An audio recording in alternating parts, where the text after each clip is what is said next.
السلام عليكم ورحمة الله وبركاته. kulanti wacan oo wanaagsan daawadayaal. waxaan rajeynayaa fiicantiin intaa kadib ma og tahay ama ma la socotaa inay khatar caafimaad ay leedahay in isla hal waqti inaad fadhiisato meel qorax leh sidoo kale aad ku jirto qaybta jirkaada ka mid ah kale inaad ku hoos jirto meel hoos leh. tusaale haddaan si kale kugu fasiro, مثلا derbiyaa fadhisaa qaybtaada kore qoraxda kuma dhacayso, waxaa celinaya hooska derbigaad ku jirtaa, lugahaagasa bannaanka yaalaan qoraxa ku dhaco. badana dhalinyaradu way fahmaya ila tahay maadaama ay fadhi xun yihiin inta badan. arrintaas waa khatar caafimaad bay leedahay. nabiga ayaana ka digay sallallahu alayhi wasallam isagoo ugu yeeray magaca la yiraahdo fadhigaas, wuxuu dhahay midkiiniisu meesha fadhiisan maxaa yeelay majlisu shaydaan baa la dhahaa. sidoo kale adduunyadan casriga ah waxaa laga sameeyey cilmi baarisyo fara badan, waxaana la ogaaday inay khatar tahay, halis caafimaad inay leedahay. tusaale waxaa la ogaaday in haddii qofka uu fadhiisto meel u dhaxaysa kuleel iyo qabow, yacni meel hoos ugu jiro qaybta kore, tusaale ahaan qaybta dambana ugu jiro taala bannaanka qoraxda ku dhacayso, waxaa la ogaaday jirka bini'aadanka wuxuu leeyahay waxaa la yidhahdo cooling system. cooling system waxaa laga wadaa qaybta jirka bini'aadanka ee dhididka soo saarta. tusaale jirkaaga wuxuu la dagaalamaa oo mar walba iska difaaca oo mar walba ku mashquula inuu wax ka qabto kuleelka jirkaaga la soo dirsa iyo qabowgaba labadaba. tan koowaad, haddii jirkaaga uu kuleel dareemo wuxuu soo daayaa dhidid oo ugu talagalay dhididkaas uu ugu talagalay inuu ku qaboojiyo jirka.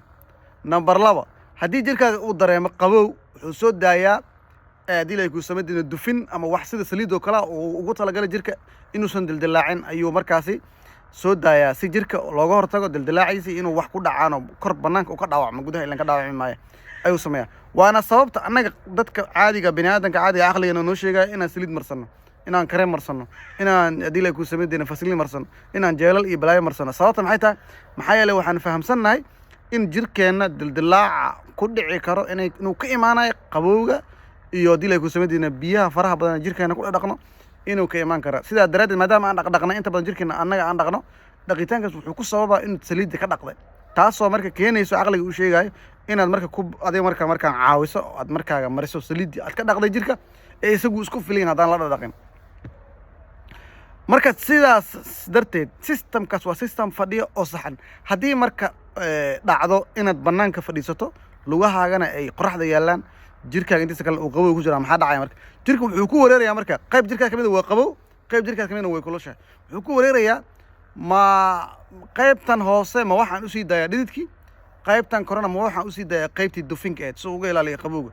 talo maxaan sameeyaa? arrinkaas waxay keenaysaa muddo markuu marka ka fekero ku wareero, waxay keenaysaa marka dambe in qaybtan hoose si tartiiba uu qaboojiyo oo cooling usoo diro dhidid wax u diro, qaybtan dufin u diro, taasoo keeni karto haddii la ku sameeyay inay hal mar maadaama uu hal mar sii daayay qaybtii dufinta iyo qaybtii dhididkeeda biyaha ahayd, maadaama uu labadaba sii daayay hal mar, arrintaas waxay keeni kartaa inuu khinjirka soo daaya waxaas in neerfayaasha loogu talagalay shaqadaas inay qabtaan maqaarka u qabtaan inay khaldamaan oo istaagaan, jahawareerna ay ku keentay maadaama ay jahawareertay oo marka dambena laga yaababa inay sidaas ku dhintaan neerfihii oo dhanba. arrintaas waa arrin halis ah. xadiis waxaa jira sidoo kale nabiga sallallahu alayhi wasallam uu nooga digay arrinkaas.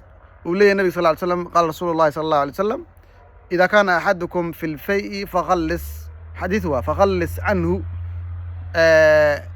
أنكسوا عليه إذا كان أحدكم في الفيء فغلس عنه فصار بعضه في الشمس وبعضه في الظل فليقم. رواه أبو داود والله أعلم.